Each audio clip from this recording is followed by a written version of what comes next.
मन लगता ही नहीं महाराज जी। ध्यान में बैठते हैं, 2 मिनट में ही विचार दौड़ते हैं और मन इधर उधर भटकने लगता है। क्या करूं? ये प्रश्न आप में से हजारों ने पूछा है, और सच कहूं, ये प्रश्न ही ध्यान की पहली सीढ़ी है। जो जान गया कि उसका मन भटक रहा है, वह पहली बार जाग गया। तो आज बात करेंगे उसी मन की, जो आपको साधना से दूर रखता है, जो आपको भ्रम में डालता है, जो कभी आपको अच्छा लगवाता है, कभी बुरा। उसी मन को कैसे साधना में लाए, इसी गूढ़ विषय आज खोल रहे हैं। देखो प्रिय आत्मा, मन एक बहुत सूक्ष्म शक्ति है और उसकी गति वायु से भी तेज है। इसे रोकना नहीं है, इसे समझना है। क्योंकि मन को जबरदस्ती रोकने जाओगे तो वो और उछलता है। जैसे कोई बच्चा मिठाई की मांग कर रहा है और आप उसे डांट दो, तो वो और जोर से रोने लगेगा। लेकिन अगर आप उसे प्यार से समझाओ, उसकी ज़रूरत जानो, तो वो शांत हो जाता है। ठीक वैसे ही मन को मारो मत, मन को मार्ग दो। सबसे पहले बात समझो, मन जिस चीज़ में रस पाता है वहीं जाता है। तो अगर साधना में रस नहीं आ रहा, तो इसका मतलब है कि अपना साधना को भी अभी तक एक कर्तव्य की तरह देखा है, एक काम की तरह देखा है। अब जब कोई चीज़ बोझ लगती है तो मन उससे भागेगा ही। तो क्या करे? साधना को कर्तव्य नहीं, प्रेम बनाओ। जैसे माँ अपने बच्चे के पास जाती है, कोई टाइम टेबल नहीं होता, कोई नियम नहीं होता, बस प्रेम होता है। जब आप प्रेम से बैठते हो तो मन को भी प्रेम से बुलाना पड़ता है। उसे कहना पड़ता है, आज चल मेरे साथ बैठ, हम दोनों मिलकर परमात्मा के चरणों में मौन हो जाए। मन को विरोधी मत समझो, मन को मित्र बनाओ। और यह कैसे होगा?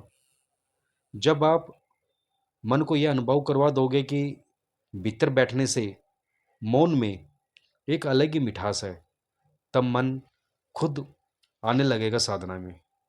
शुरुआत में मन भटकेगा, यह तय है। लेकिन उस भटकाव को देखकर दुखी मत हो। मान लो जैसे कोई नदी बह रही है, उसमें थोड़ी गंदगी आ गई। क्या आप नदी को छोड़ दोगे? नहीं, आप बहने दोगे। क्योंकि आप जानते हो, बहाव के साथ ही सब साफ होता है। मन के बहाव को रोको मत, साक्षी बन जाओ। देखो कैसे विचार आ रहे हैं, कैसे चले जा रहे हैं। मत बोलो ये बुरा विचार है, ये अच्छा है। बस देखो। और ये जो देखने की प्रक्रिया है, यही ध्यान है। जब आप देखने लगते हो तो धीरे धीरे मन शांत होने लगता है। क्यों? क्योंकि कोई देख रहा है। अब मन नंगा हो गया है।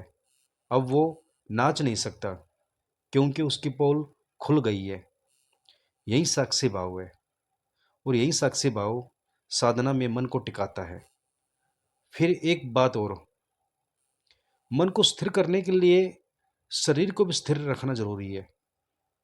क्योंकि जब शरीर हिलेगा तो मन भी हिलेगा। तो अभ्यास करो एकदम शांत बैठने का। शुरुआत में 5 मिनट, फिर 10 मिनट, फिर आधा घंटा। कोई प्रयास मत करो, बस स्थिर बैठो। आप देखोगे मन खुद शांत होने लगेगा। अब आती है एक बहुत गहरी बात। मन को बाहर की तरफ खींचने वाली दो मुख्य शक्तियाँ, इच्छा और डर। या तो मन कुछ चाहता है या कुछ से डरता है।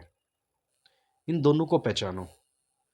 हर विचार के पीछे या तो कोई इच्छा छुपी होती है या कोई डर। अब इन इच्छाओं और डरों को देखना शुरू करो। उदाहरण के लिए, आप ध्यान में बैठे और मन आया, कल तो पैसे देने हैं, तो रुको, उसे देखो, कहना ठीक है, मैं देख रहा हूं, यह चिंता आई है, लेकिन अभी मैं इसके साथ नहीं जाऊंगा। बस इतना कहना और वापस श्वास पर आ जाना। इस बार जब श्वास लोगे तो ऐसा लगेगा जैसे आपने एक जंजीर तोड़ी है।